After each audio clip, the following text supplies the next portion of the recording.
Mi papá lo dijo como si se acabara de acordar, y feliz cumpleaños para ti también. Me levanté en silencio y le dije que me conformaba con recibir la mitad de lo que mi hermano recibió en su cumpleaños. Es mucho pedir, dije, y luego me fui para siempre. Tengo un hermano gemelo llamado Carlos. Somos cuates, no idénticos, lo cual creo que importa aquí porque la gente siempre esperaba que fuéramos diferentes, y lo éramos. Carlos era el ruidoso, el atleta, el que entraba a una habitación e inmediatamente tenía a 4 personas riéndose de algo que dijo. Jugó fútbol en el equipo representativo de la preparatoria, fue rey del baile 2 veces, y tenía el tipo de mandíbula que hacía que las ancianas en la iglesia le dijeran a mi mamá, debe estar tan orgullosa. Y lo estaba. Ambos lo estaban. Yo, en cambio, era el callado. Me gustaba leer. Me gustaba construir cosas con mis manos. Pasé la mayor parte de la preparatoria en el taller de carpintería o en mi habitación dibujando diseños de muebles. No era antisocial ni raro ni nada de eso. Tenía amigos. Iba a fiestas. Tuve una novia por un tiempo en mi penúltimo año. Simplemente no era Carlos. Y en mi familia, aparentemente eso era imperdonable. Crecimos en los suburbios a las afueras de Monterrey, Nuevo León. Nuestro papá, Gerardo, trabajaba en bienes raíces comerciales. Nuestra mamá, Elena, era higienista dental. Teníamos una casa decente, un trampolín en el patio trasero y un golden retriever llamado Churro, quien objetivamente era el mejor miembro de la familia. Churro amaba a todos por igual. Churro era el único. Debo mencionar que Carlos y yo nos llevábamos bien mientras crecíamos. No éramos esos gemelos que tenían un vínculo psíquico o terminaban las oraciones del otro, pero compartimos habitación hasta que tuvimos 12 años, jugábamos los mismos videojuegos y discutíamos sobre de quién era el turno de sacar a Churro bajo la lluvia. Cosas normales de hermanos. Él no era malo conmigo. Ni siquiera era consciente de lo que estaba pasando. No creo que él estuviera siendo nada más que él mismo y siendo recompensado por ello, mientras que yo estaba siendo yo mismo y siendo ignorado por ello. Hay una diferencia entre un villano y una persona que se beneficia de un sistema que no construyó. Carlos era lo segundo, al menos en ese entonces. El favoritismo no siempre era obvio cuando éramos niños. Era sutil.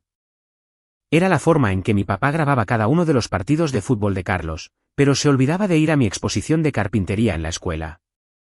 Era la forma en que mi mamá nos presentaba en los eventos familiares. Pasaba el brazo por los hombros de Carlos y decía algo como, este es Carlos, nuestra pequeña superestrella. Lo acaban de nominar para el jugador más valioso. Y luego, medio me señalaba con un gesto de la cabeza y decía, y este es Diego. Punto. Fin de la oración. Sin elogios, sin contexto, solo mi nombre y la comprensión implícita de que yo era el otro. Me decía a mí mismo que no me molestaba. Durante años, me dije que tenía toda esta narrativa interna construida en la que yo era el maduro, el que no necesitaba validación, el que estaba por encima de llevar la cuenta. Alerta de spoiler, absolutamente estaba llevando la cuenta. Solo que no tenía a nadie a quien mostrarle el marcador. Cuando nos graduamos de la preparatoria, Carlos obtuvo una beca deportiva parcial para la Universidad Autónoma de Nuevo León. Un gran logro. Gran celebración familiar. Mis abuelos manejaron desde San Luis Potosí. Mi papá lloró. Lágrimas reales. Hablo del tipo de llanto que ves en las películas cuando el soldado regresa a casa, por una beca que cubría alrededor del 40% de la colegiatura. Mientras tanto, fui aceptado en un programa de oficios para la fabricación de muebles y artesanía en madera en San Miguel de Allende, Guanajuato. Uno muy bueno, de hecho. Admisiones competitivas, un grupo pequeño, aprendizaje práctico con artesanos en activo. Cuando se lo dije a mis padres, mi mamá dijo, oh, qué bonito, mi amor.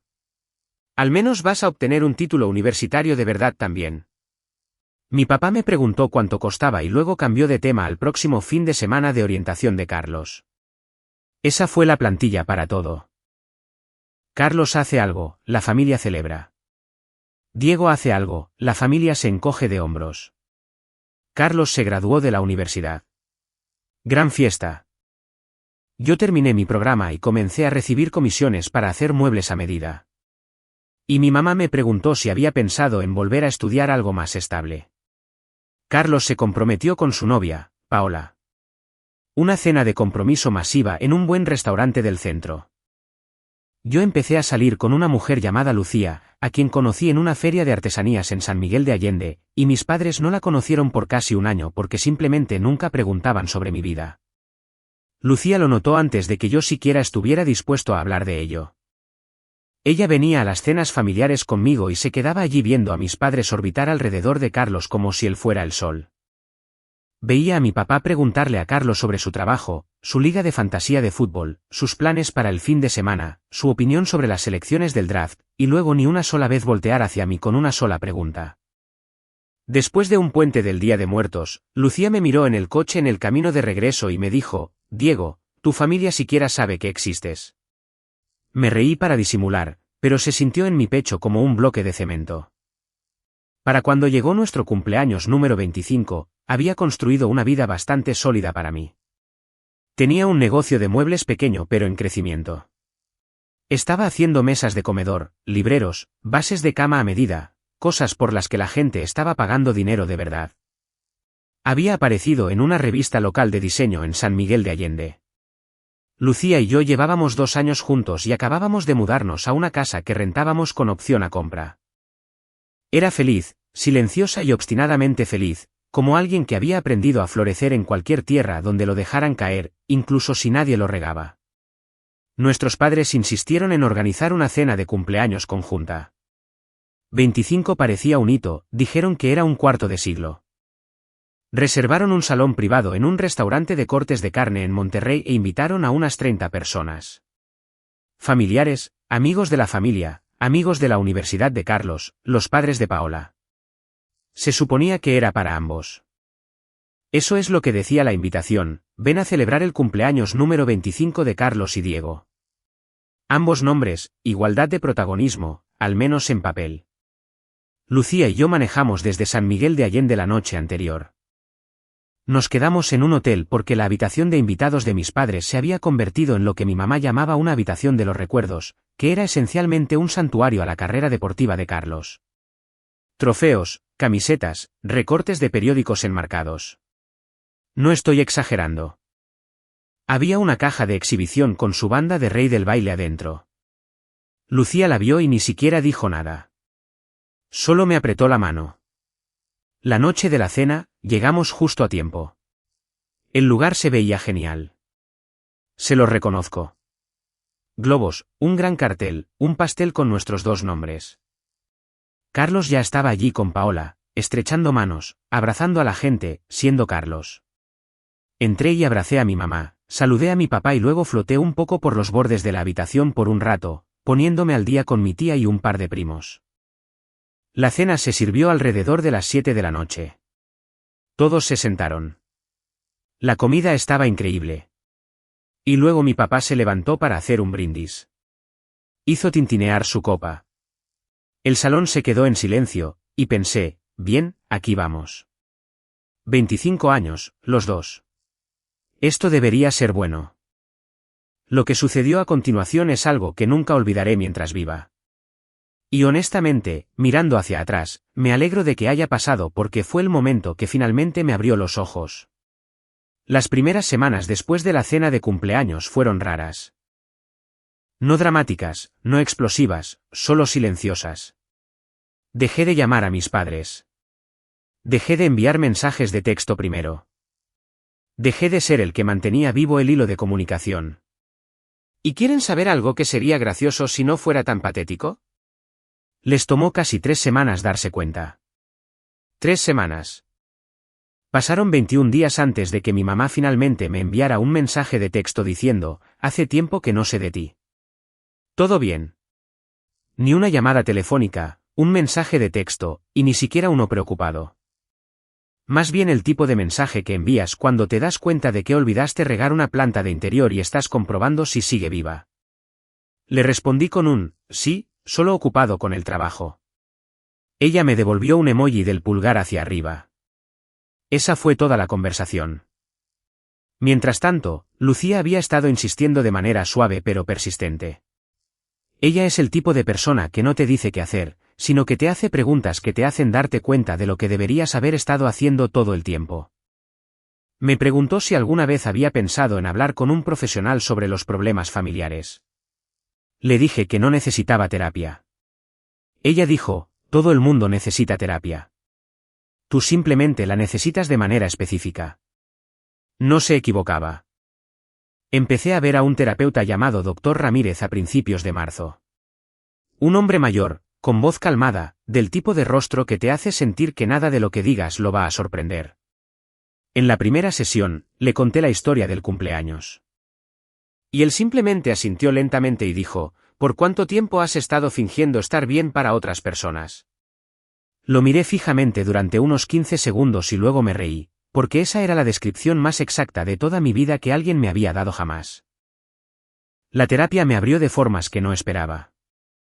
Empecé a entender que la razón por la que había estado tan obsesionado con ser la persona madura, el que no necesita nada, el que está bien, era porque en algún momento del camino, había interiorizado el mensaje que mis padres estaban enviando. Si no pensaban que valía la pena celebrarme, entonces querer ser celebrado debía ser el problema. Si no me notaban, entonces necesitar ser notado debía ser una debilidad. Tergiversé su negligencia para convertirla en mi identidad y lo llamé madurez. El doctor Ramírez me ayudó a ver que alejarme de mis padres no se trataba de castigarlos. Se trataba de protegerme a mí mismo. Me dijo, puedes amar a las personas desde la distancia. Puedes desearles lo mejor sin entregarles las tijeras y señalar tus propios hilos. Anoté eso. Mientras el trabajo emocional ocurría en segundo plano, algo más estaba sucediendo con mi negocio. Y esta es la parte de la historia donde las cosas empiezan a cambiar. Justo alrededor de la época del desastre del cumpleaños, había sido contactado por una mujer llamada Clara, que trabajaba como diseñadora de interiores para proyectos residenciales de alto nivel en la zona de la Ciudad de México. Había visto mi trabajo en esa revista local de diseño y quería encargar un juego de comedor completo para un cliente. Mesa, 8 sillas, un bufetero a juego, todo a medida, todo de madera maciza, todo hecho a mano. Era el proyecto individual más grande que me habían ofrecido en la vida. El presupuesto era de 306.000 pesos. Casi no lo acepto. El síndrome del impostor es algo real, y el mío era ruidoso. Pero Lucía literalmente se paró detrás de mí mientras yo escribía el correo electrónico aceptando el proyecto, y se aseguró de que no me acobardara. Pasé 3 meses en ese juego de comedor. Hablo de días de 14 horas en mi taller, seleccionando a mano cada pieza de madera, haciendo ensambles de cola de Milano que nadie vería nunca porque quería que fueran perfectos de todos modos. Cuando entregué las piezas terminadas, a la cliente de Clara se le salieron las lágrimas. Dijo que eran los muebles más hermosos que había visto en su vida. Clara tomó fotos, las publicó en su portafolio y me etiquetó. Ese fue el dominó que inició todo. En cuestión de 2 meses, tenía una lista de espera. Clara me recomendó con otros 3 diseñadores. Un hotel boutique en San Miguel de Allende me encargó la construcción de cabeceras y burós a medida para 12 habitaciones. El dueño de un restaurante quería una barra con borde vivo de 6 metros. Tuve que contratar a mi primer empleado, un chico llamado Bruno, con quien había hecho el programa de oficios, y que había estado trabajando en un taller de gabinetes. Luego contraté a una segunda persona, una mujer llamada Jimena, que acababa de terminar un aprendizaje y era terriblemente talentosa con los ensambles. Para el verano, había incorporado oficialmente a Carpintería Diego Campos. Tenía un espacio de taller real, ya no solo un garaje. Tenía tarjetas de presentación y un sitio web que diseñó Lucía porque ella es aterradoramente competente en todo lo que toca. Estaba ganando más dinero del que había ganado en mi vida. Y más importante aún, estaba construyendo algo que me importaba, algo que tenía mi nombre, algo que nadie podía descartar como un pasatiempo, una fase o un plan de respaldo. Lucía y yo también nos comprometimos ese verano. Le propuse matrimonio en el porche de la casa que rentábamos, un miércoles por la noche de julio. Porque era el aniversario de nuestra primera cita y porque le había construido una caja para el anillo de compromiso de madera de nogal con una incrustación de las montañas que se podían ver desde nuestro porche. Ella dijo que sí antes de que yo siquiera terminara la pregunta. Dijo, oh, Dios mío, sí. Obviamente, hombre ridículo. Sí. Creo que fue lo más feliz que he sido jamás. No les conté a mis padres sobre el compromiso durante 2 semanas. No por despecho, solo porque genuinamente no se me ocurrió llamarlos. Así de lejos me había distanciado. Cuando finalmente lo mencioné durante una breve llamada telefónica con mi mamá, su primera respuesta fue: «Oh, eso es maravilloso. Sabes, Carlos y Paola están pensando en tener hijos pronto». Casi me eché a reír. Acababa de decirle que me iba a casar, y ella había cambiado el tema a los planes reproductivos de Carlos en un solo respiro. Las fiestas de fin de año fueron interesantes. Por primera vez, Lucía y yo no fuimos a Monterrey para el Día de Muertos. Nos quedamos en San Miguel de Allende y organizamos nuestra propia cena con amigos. Bruno vino, Jimena trajo a su novio. La hermana de Lucía voló desde Tijuana. Cocinamos demasiada comida, jugamos juegos de mesa y nos reímos hasta que me dolió el estómago. Fue la mejor festividad que podía recordar. Mi mamá estaba molesta de que no volviera a casa. Envió una serie de mensajes de texto que iban desde el chantaje emocional hasta la agresión pasiva y el dolor absoluto: «Simplemente no entiendo por qué no querrías pasar la festividad con tu familia. Carlos y Paola están aquí y preguntaban por ti. Tu padre está muy decepcionado». Respondí de manera educada pero firme. Dije que habíamos hecho otros planes este año y que tal vez podríamos reunirnos cerca de Navidad. Ella no respondió durante 2 días. La Navidad fue similar. Acepté ir a Monterrey para el día de Navidad, pero les dije que Lucía y yo nos quedaríamos en un hotel y no estaríamos allí todo el fin de semana. Mi mamá actuó como si le hubiera dicho que íbamos a pasar la Navidad en prisión, pero fuimos, y fue exactamente lo que esperaba. Carlos tuvo un espectáculo extravagante de 45 minutos en la mañana de Navidad, regalos apilados para él, historias sobre su trabajo, mi papá haciendo preguntas detalladas sobre sus planes para el año nuevo, y mi mamá hablando de nombres de bebés, aunque nadie estaba embarazada todavía. Y luego yo, sentado en el sofá con Lucía, viéndolo todo desde afuera como siempre lo había hecho. Excepto que ahora no estaba fingiendo que no dolía. Solo lo estaba notando, catalogando, sumándolo a la pila de pruebas que me decían que había tomado la decisión correcta de construir mi vida en otro lugar con alguien a quien realmente le importaba. Nos fuimos a las 2 de la tarde. En el coche, Lucía me miró y dijo: «No eres la misma persona que eras hace un año». Tenía razón. No lo era. Era alguien que había dejado de rogar por las obras de una mesa que nunca se había puesto para mí. Y lo que ninguno de ellos sabía todavía era que la mesa que había estado construyendo para mí mismo estaba a punto de volverse mucho más grande. Mi papá levantó su copa y miró alrededor del salón con esa gran sonrisa cálida, el tipo de sonrisa que me había pasado toda la vida tratando de ganar. Empezó a hablar de Carlos. Habló del día en que nacimos, de cómo Carlos salió primero, gritando a todo pulmón, listo para comerse el mundo.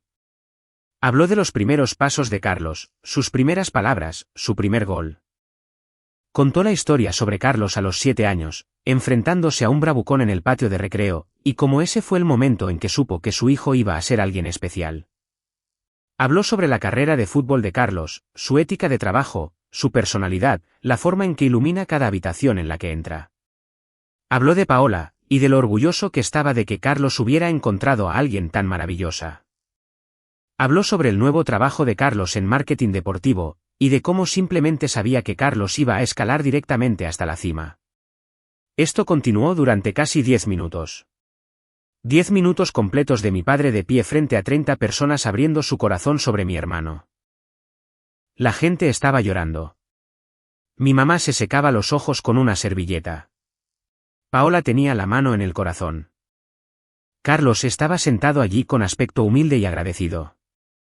Y yo estaba sentado a 3 sillas de distancia, viendo que esto sucedía, sintiendo que algo se rompía dentro de mí, algo que había estado sosteniendo con cinta adhesiva y terquedad durante 25 años. Cuando mi papá terminó de hablar de Carlos, hizo una pausa. Tomó aire y luego dijo: «Y feliz cumpleaños para ti también, Diego». Levantó su copa. Unas cuantas personas alrededor de la mesa murmuraron feliz cumpleaños en esa manera incómoda y obligatoria en que lo dices cuando alguien te recuerda que hay una segunda persona en la habitación, y luego mi papá se sentó. Todos volvieron a comer. Eso fue todo. 7 palabras. Después de 10 minutos de poesía sobre mi hermano, obtuve 7 palabras y una copa levantada en mi dirección general como una ocurrencia tardía, como si yo fuera una postdata al final de una carta de amor dirigida a otra persona. Me quedé sentado ahí unos 10 minutos después de eso. Corté mi carne. Moví mi puré de papa. Tomé un sorbo de agua. Lucía tenía su mano en mi rodilla debajo de la mesa, apretándola, y podía sentir que me estaba mirando, pero no podía devolverle la mirada porque sabía que si lo hacía, me iba a desmoronar. Podía sentir mi garganta apretándose y mis ojos empezando a arder. Y no iba a hacer eso. No aquí, no frente a 30 personas que acababan de ver a mi padre borrarme de mi propio cumpleaños. Dejé mi servilleta en la mesa, empujé mi silla hacia atrás, me incliné hacia Lucía y le susurré, necesito irme. Ella asintió de inmediato, agarró su bolso y nos pusimos de pie juntos. Nadie se dio cuenta al principio. Estábamos a medio camino de la puerta cuando mi tía nos vio salir y dijo, Diego, ¿a dónde vas? Todavía no traen el pastel. Yo solo dije, no me siento muy bien. Dígale a todos que me despido. Y salimos por la puerta. El camino de regreso al hotel fue silencioso durante unos 5 minutos. Luego me estacioné en una gasolinera, puse el coche en parqueo y simplemente me quedé allí sentado con las manos en el volante, mirando al frente. Lucía no me presionó. Solo esperó. Y entonces me golpeó todo de golpe, como una ola de la que había estado huyendo toda mi vida, finalmente alcanzándome. No estaba triste. Estaba furioso. No el tipo de furia ruidosa y explosiva. El tipo silencioso. El tipo que empieza en tu estómago y se extiende por todo tu cuerpo como agua helada. 25 años de ser el otro.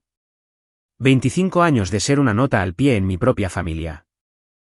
25 años de ver a mis padres volcar cada onza de amor, atención y orgullo en Carlos, mientras yo estaba de pie a 1 metro de distancia fingiendo que no me importaba. ¿Y para qué? ¿Porque me gustaba construir cosas con las manos en lugar de patear un balón? ¿Porque era callado en lugar de ruidoso? ¿Porque no era lo suficientemente un espectáculo como para justificar el esfuerzo de notarme? Lucía finalmente habló. Dijo, no te mereces esto. Nunca te has merecido esto. Y no me voy a quedar sentada viéndote seguir fingiendo que está bien. Asentí. Todavía no confiaba en mi voz. Cuando regresamos al hotel, mi teléfono empezó a llenarse de notificaciones. Mi mamá me envió un mensaje primero, ¿a dónde te fuiste? Tu padre está molesto. Nos avergonzaste frente a todos yéndote temprano. Carlos está preocupado por ti. Noten la forma en que lo expresó. Mi padre está molesto. Yo los avergoncé. Carlos está preocupado. Ni una sola palabra sobre por qué podría haberme ido. Ni una pista de que alguien en esa habitación tuviera idea de lo que acababa de pasar. Carlos me envió un mensaje a continuación, oye, hermano, ¿estás bien? Mamá dijo que te fuiste. Espero que te sientas bien. Ojalá te hubieras quedado para el pastel. Estaba muy bueno. Él no estaba siendo malo. Ese es el asunto con Carlos. No es un villano. No es cruel. Simplemente ha sido el centro de todo de manera tan completa durante tanto tiempo que ni siquiera puede ver el desequilibrio. Es como pedirle a un pez que no ute el agua. No le respondí a ninguno de ellos esa noche. Lucía y yo nos sentamos en la habitación del hotel, y por primera vez en mi vida, hablé de todo ello. Realmente hablé de ello. No la versión desinfectada que me había estado diciendo a mí mismo durante años. Esa en la que soy la persona madura que no necesita validación. La versión real. Esa en la que dolía. Cada evento perdido, cada conversación unilateral. Cada vez que los ojos de mi papá se perdían en el vacío cuando hablaba de mi trabajo, mientras se iluminaba como un fuego artificial cuando Carlos mencionaba cualquier cosa. Le conté a Lucía sobre la vez que gané el primer lugar en un concurso estatal de carpintería cuando tenía 16 años. Y a mis padres se les olvidó ir porque Carlos tenía un partido de práctica ese mismo día. Un partido de práctica, ni siquiera un juego real. Le conté sobre la vez que escuché a mi papá diciéndole a mi tío que se preocupaba por mí porque yo no tenía ninguna ambición real, mientras yo estaba literalmente en la habitación de al lado lijando una pieza por encargo por la que me habían pagado 6.800 pesos a mis 17 años. Le conté sobre cómo mi mamá una vez me presentó a su compañera de trabajo como el hermano de Carlos en lugar de por mi nombre. Lucía escuchó todo eso y luego dijo algo que lo cambió todo. Dijo: Diego, has estado esperando toda tu vida para que ellos te vean. ¿Qué pasa si nunca lo hacen? ¿Qué harías entonces? No tuve una respuesta esa noche, pero la pregunta se quedó conmigo. Se instaló en mi cerebro y se quedó allí reorganizando todo lo que creía saber sobre mí mismo, sobre mi familia y sobre lo que realmente necesitaba de ellos. A la mañana siguiente, mi mamá llamó. Dejé que sonara. Volvió a llamar. Dejé que sonara otra vez. Luego llamó mi papá, lo cual era inusual porque mi papá nunca me llamaba. Casi contesto por pura sorpresa, pero no lo hice. Vi el teléfono sonar y luego ir al buzón de voz. Dejó un mensaje. Lo escuché más tarde. Decía: Diego, tu madre me dice que te fuiste porque no te sentías bien. Espero que estés mejor. Llámanos cuando tengas oportunidad. Carlos quiere que vayamos a almorzar antes de que se regresen. Eso fue todo.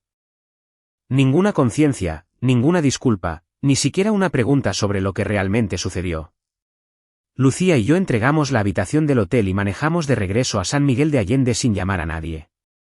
Por primera vez en mi vida, no me sentí culpable por ello. Sentí algo nuevo, algo que honestamente me asustó un poco. Me sentí harto.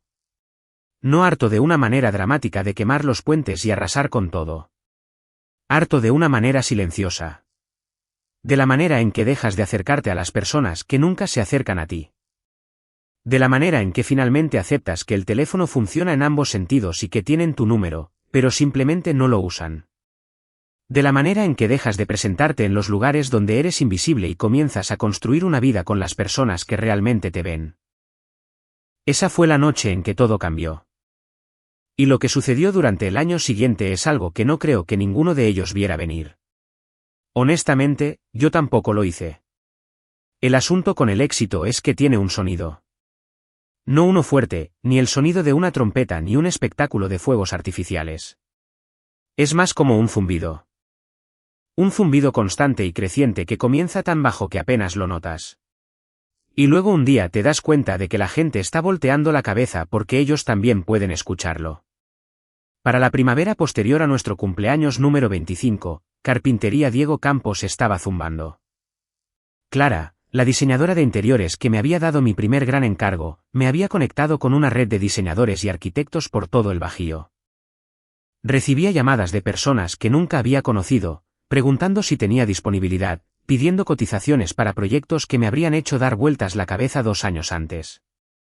Una pareja en Querétaro quería una cocina integral a medida.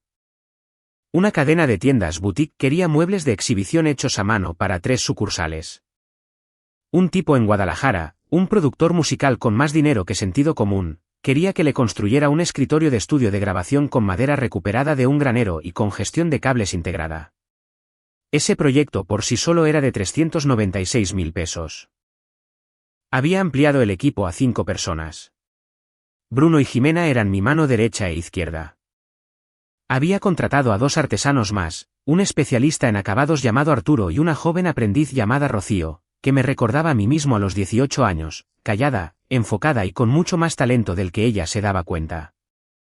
Estábamos operando en un taller de 280 metros cuadrados por el que había firmado un contrato de arrendamiento comercial real. Y por primera vez en mi vida, estaba pensando en el futuro en términos de años, no de meses. Lucía y yo también habíamos ejercido la opción de compra de nuestra casa en renta. Firmamos en marzo. No era una mansión. Era una casa de estilo artesanal de 3 habitaciones, con un porche envolvente y una vista de la Sierra Madre que hacía que te doliera un poco el pecho cada vez que la mirabas. Pero era nuestra. Nuestros nombres en las escrituras. Nuestro futuro en cada habitación. Todavía veía al doctor Ramírez cada 15 días. No porque estuviera en crisis, sino porque el trabajo de entenderse a uno mismo no tiene una línea de meta. Me había ayudado a establecer lo que él llamaba límites de claridad con mi familia, no muros, no ultimátums, solo líneas claras y honestas sobre lo que estaba dispuesto a aceptar y lo que no. Había dejado de perseguir conversaciones que no llevaban a ninguna parte. Había dejado de fingir que las festividades con ellos eran normales. Había comenzado a responder a los mensajes de texto de mi mamá a mi propio ritmo, en lugar de dejar todo para responder en 30 segundos como solía hacer. Y entonces sucedió algo que ninguno de nosotros esperaba. Carlos perdió su trabajo.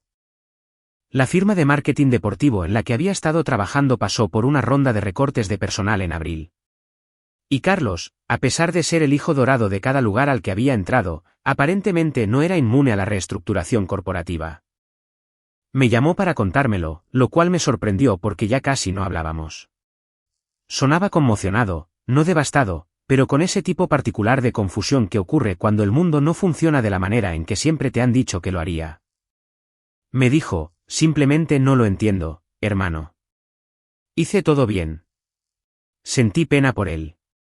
Genuinamente la sentí.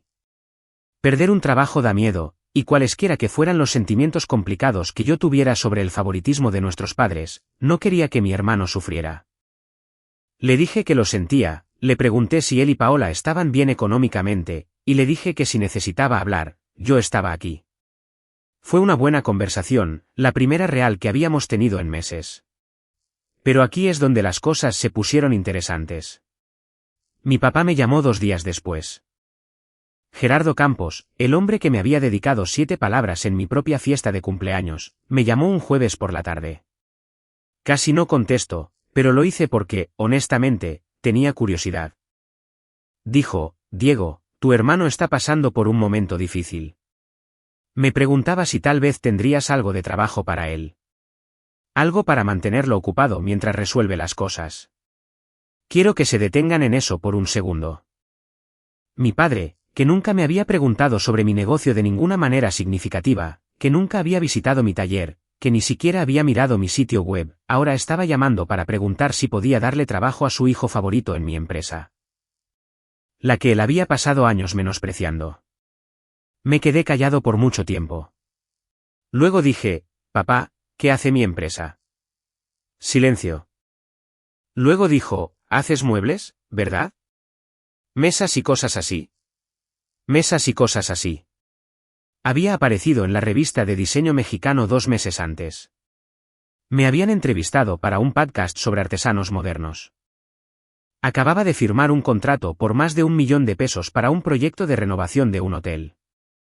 Y mi papá pensaba que yo hacía mesas y cosas así.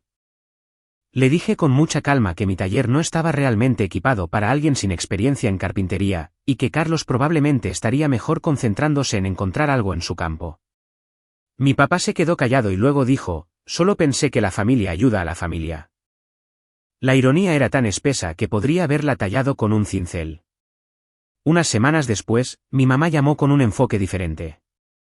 Dijo que ella y mi papá querían venir a visitarnos a San Miguel de Allende. Solo un viaje de fin de semana. Ver la casa, ver el taller, pasar un rato juntos. Lo dijo con esa voz brillante y alegre que usaba cuando quería que algo sonara casual, pero absolutamente no lo era. Hablé con Lucía al respecto esa noche. Lucía dijo, es tu decisión. Pero si vienen, están entrando en tu mundo ahora, no al revés.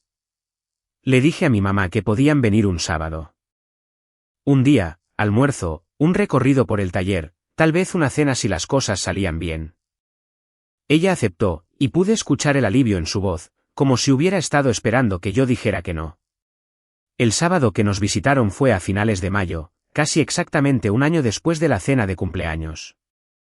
Mis padres manejaron desde Monterrey, y Carlos y Paola también vinieron, lo cual yo no esperaba, pero tampoco me sorprendió. Nos reunimos en la casa primero. Mi mamá entró por la puerta principal, miró la sala llena de los muebles que yo había construido, los libreros, la mesa de centro, el juego de comedor en el que Lucía y yo comíamos todas las noches, y dijo, «Oh, qué bonito». Lo dijo de la manera en que elogiarías el jardín de un extraño. Agradable, distante, como si estuviera visitando una casa de muestra y no la casa de la que su hijo era dueño. Mi papá caminó por la casa sin decir mucho, solo asintiendo y mirando alrededor con esta expresión que no pude descifrar del todo. Carlos, a su favor, parecía genuinamente impresionado. No dejaba de tocar las cosas y decir, espera, ¿tú construiste esto? En serio, esto es una locura. Paola le estaba haciendo preguntas a Lucía sobre la cocina y el porche, y estaba siendo perfectamente encantadora. Porque Paola siempre ha sido el tipo de persona que le presta atención a quien quiera que esté hablando. Luego fuimos al taller. Esta era la parte que había estado esperando y temiendo al mismo tiempo. Mi taller era mi reino.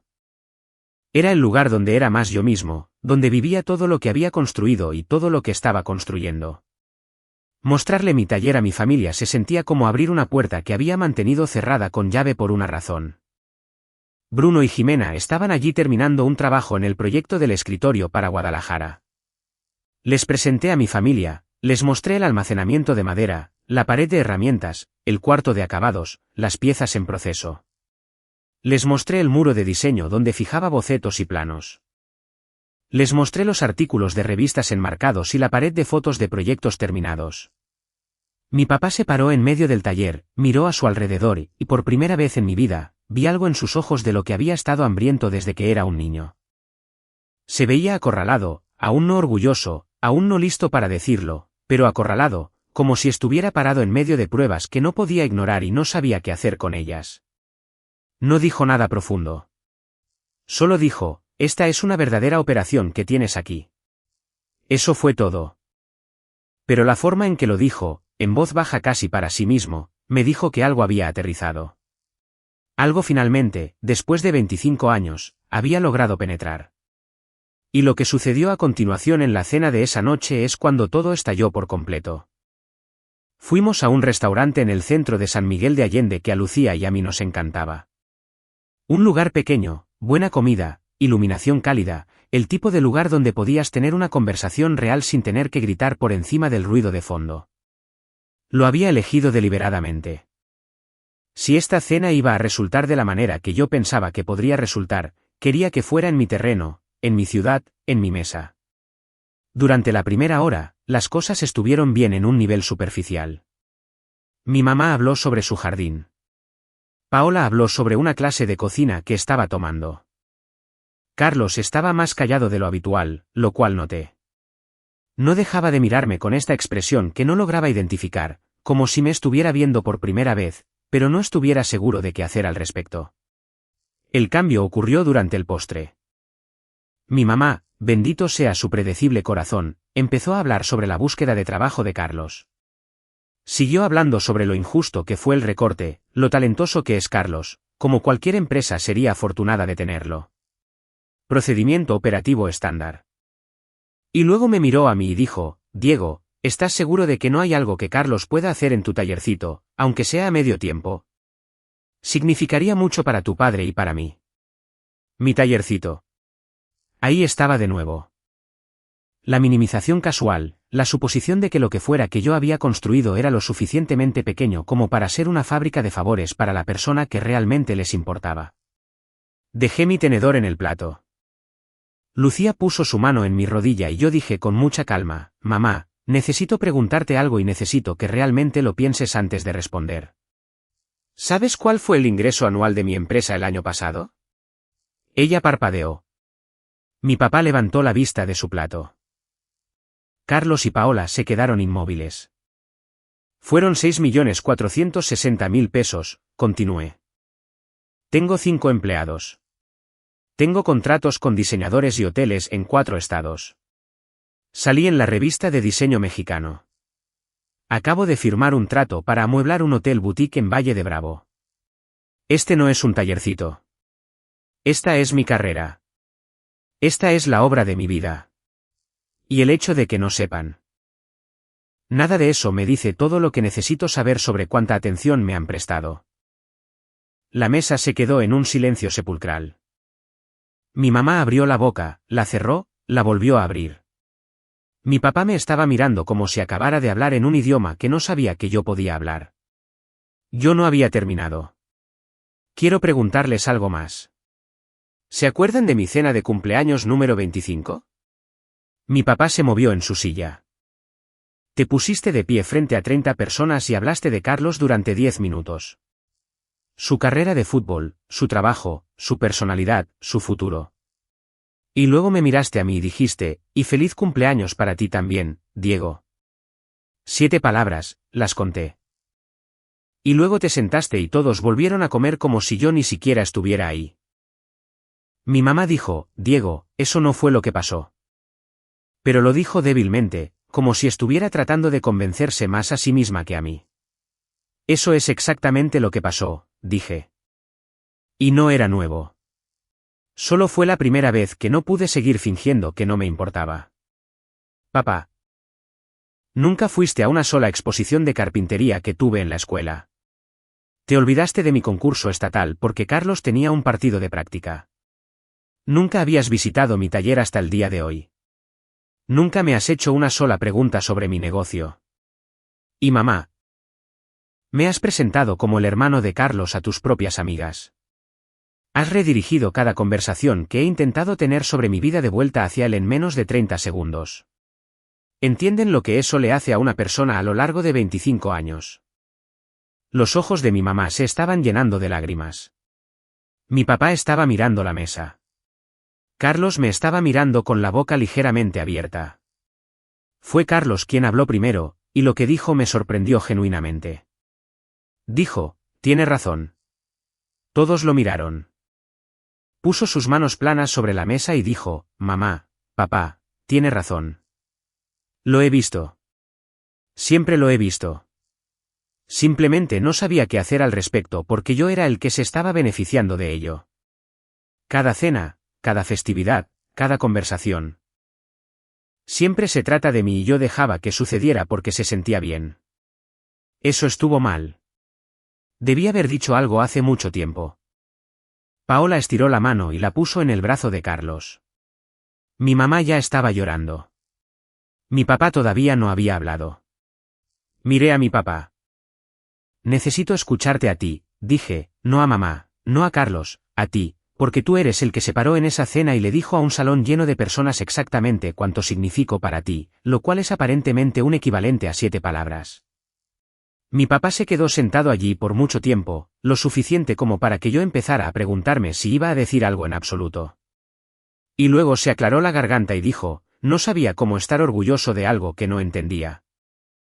Continuó, Carlos hacía cosas que yo sabía cómo celebrar, deportes, competencia, cosas con las que crecí. Tú hacías cosas que yo no entendía, la madera, la construcción, el arte de ello. No sabía cómo hablar de eso, así que simplemente no lo hacía.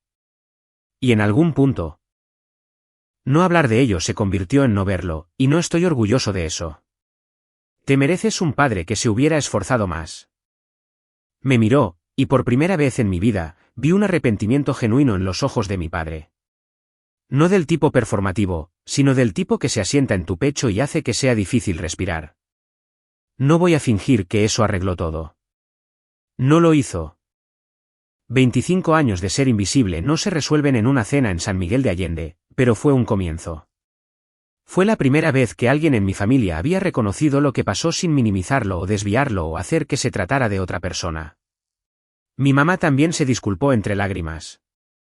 No dejaba de decir que no se había dado cuenta, lo cual no le creo del todo, pero creo que no se había dado cuenta de lo malo que era. Hay una diferencia entre saber que favoreces a un hijo y entender el daño que eso causa. Estaba empezando a entender y eso valía algo. Carlos y yo tuvimos una conversación por separado a la mañana siguiente antes de que todos condujeran de regreso a Monterrey. Nos sentamos en mi porche con un café y él me dijo, te debo más que una disculpa. Te debo años de ser un mejor hermano. Le dije que no estaba buscando cobrar una deuda. Estaba buscando un cambio. Él asintió y dijo, entonces eso es lo que obtendrás. Aquí es donde estamos ahora. Han pasado unos 6 meses desde esa cena. Las cosas son diferentes. No perfectas, pero diferentes de formas que importan. Mi papá me llama cada par de semanas, no son llamadas largas. No es que de repente sea un tipo platicador, pero pregunta por el negocio. Me pregunta qué estoy construyendo. El mes pasado, me pidió que le explicara los ensambles de cola de Milano, y pasé 20 minutos en el teléfono guiándolo paso a paso mientras él decía, ajá. Y para un hombre como mi papá, eso me dijo que realmente estaba prestando atención. Me envió un mensaje de texto después de que publiqué una foto de un proyecto terminado y dijo, qué hermoso trabajo, hijo. 4 palabras, pero las 4 palabras correctas. Mi mamá lo está intentando. Todavía no es muy buena en ello, pero lo intenta. Le envió a Lucía una tarjeta de cumpleaños con una nota escrita a mano que decía, gracias por amar a mi hijo de la manera que él se merece. Lucía lloró. Yo casi lo hago, también. Carlos encontró un nuevo trabajo, uno bueno, en una empresa de medios deportivos en la Ciudad de México. Él y Paola se mudaron para allá, y ha estado haciendo un esfuerzo real por llamarme de manera independiente a las cosas de la familia, solo para platicar, solo para preguntar cómo estoy.